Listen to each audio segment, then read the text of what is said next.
Might be used to seeing him here for the Conservative Party, but he's here for Reform UK now, of course. Robert Jenrick joins us. Good to have you on the show. Yeah, good morning. Morgan McSweeney's out. Was it the right decision? Well, look, the government appears to be collapsing into chaos now. The Prime Minister has no authority. There's an outright revolt against him from his own members of Parliament and the Cabinet. What really matters to the public, people watching your show this morning, will be that nothing is going to happen now. Government will be being brought to a standstill. I've seen this up close in previous Conservative governments. You know, there'll be no agenda. The issues that people are facing in their daily lives, whether it's wages, energy bills, crime, immigration, the NHS, are all just going to go into stasis now. And the public are going to be let down very badly in the weeks and the months to come. I mean, I guess that is the argument of those who are in the pro-Keir Starmer camp. They're saying, yeah, we do remember what happened with the Conservatives, right? The merry-go-round of different prime ministers, and that didn't serve anybody. So does that not give him a chance of survival? Because, you know, memories can't be, that old. Well, look, I don't know. It's not... Ultimately, I'm not here to defend Keir Starmer or to tell the Labour Party what they should or shouldn't do. What I'm concerned about is the country and how we can move forward. How long do you give him? Look, he doesn't seem like he can continue. He has no authority right now. Nothing is going to be happening within government. The government is just turning in on itself. And I've watched that up close. I saw it with Boris, with Liz Truss, with Rishi. The loser in this is the British people, because people want a government now when there are so many challenges to be actually trying to solve the issues that people are facing in their daily lives. And instead, they're just going to get this complete chaos for months and months, which may well tip into an early general election. Because I want to talk about Nigel Farage's speech today, but I also just wanted to ask about what is going on with the Gorton and Denton by-election, because police are investigating after Reform sent out campaign literature from a kind of concerned neighbour that looked like they were handwritten, and they didn't state that that was funded by and distributed by the party. So that is in breach of electoral law. What went on? So as I understand it, a letter was sent out to residents which was signed off by Reform, which had the legal, what's called an imprint, the sort of legal disclaimer at the bottom of it. But the printer, a local printer in Manchester, made an honest mistake and knocked that little last line off the letter before it was sent out. And they've put out a statement saying that that was their error, not Reform. So it's a perfectly normal thing. And look, it does matter, though, doesn't it? This is first reported by the Manchester Mill. Let's be honest. You need to check it, right? You're a political party. They actually did check it, and it was a mistake by the printer, who was the one who... But, I mean, you need to check what's in the literature before someone's putting it through the doors. Well, I think it was direct mailed, so the last that Reform saw it was when they gave it to the printer, which was a reputable local printers. I mean, these mistakes happen. I've been elected 5 times. I've seen things like this happen from the Conservative Party, the Labour Party. What matters here is not a single piece of literature, and residents in Gorton and Denton, of course, no one wants to make these honest mistakes, but they do happen occasionally. I've seen them happen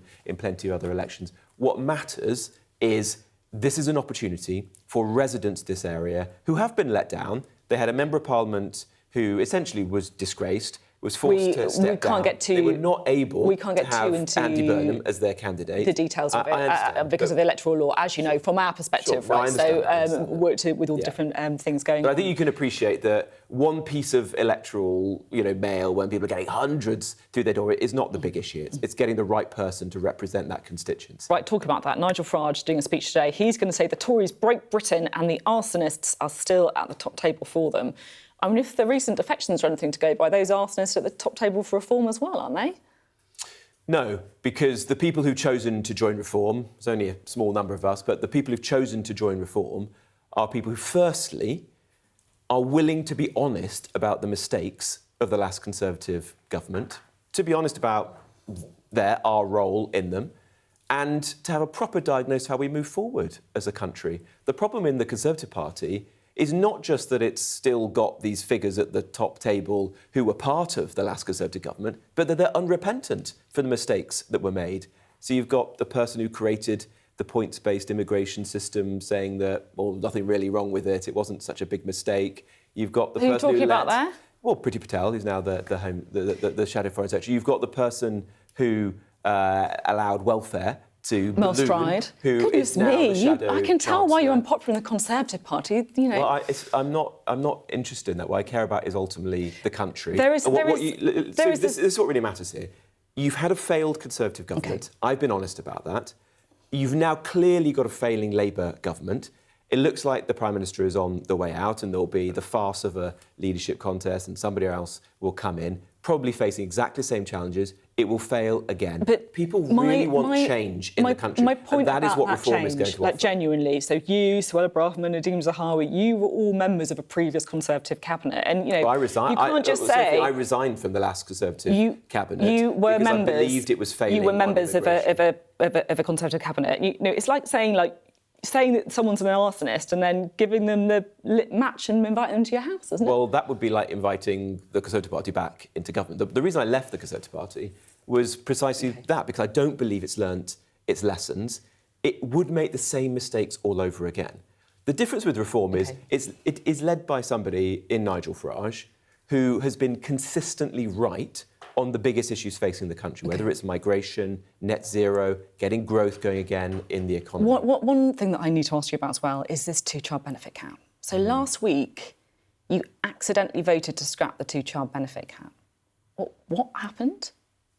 I went into the wrong division lobby, and then what happens is the doors close and you don't have an opportunity to leave. So look, I didn't swipe my card. So there's a kind of technical debate about whether you voted or not. But look, obviously it was a mistake, and I can see. I didn't mean to do it. I can see why you're confused, because Reform was in favour of scrapping it, and then all of a sudden they weren't in favour of scrapping it. So I mean, look, did you get confused about Reform's policy? No, Reform's policy is clear. Yeah, I know you know it now, but at that moment, did you not know what Reform's policy was? Of course, it is, Sophie. And the point of this is that Reform's policy is that we will support those British families who are in work to have kids and support them.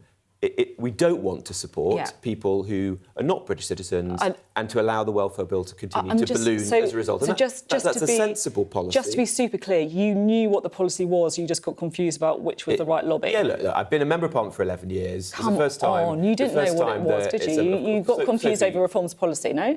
Sophie, of course I didn't. How many other times have you found yourself in the wrong lobby by mistake? I think to me it's never happened, but I've seen plenty of other people do it over the years. Bit of a coincidence. I remember Michael Gove doing it once when he was the Conservative Party's chief whip, and he had to hide in a toilet in order not to end up voting. So look, it does happen to people. Of course, it's not ideal, but these things happen. Okay. Robert Jenrick speaking to us there. I should say we had a bit of a mention of the Gorton and Denton by-election just then, and you can see a full list of candidates for that election on your screens just now. So that's a full list of candidates at the Gorton and Denton by-election. The full list always going plenty on of there. candidates. There's always more than you think. And here you go. I always think we're lucky that we are in TV, not radio, because you have to actually read them all out on radio. Anyway, that's coming on February the 26th.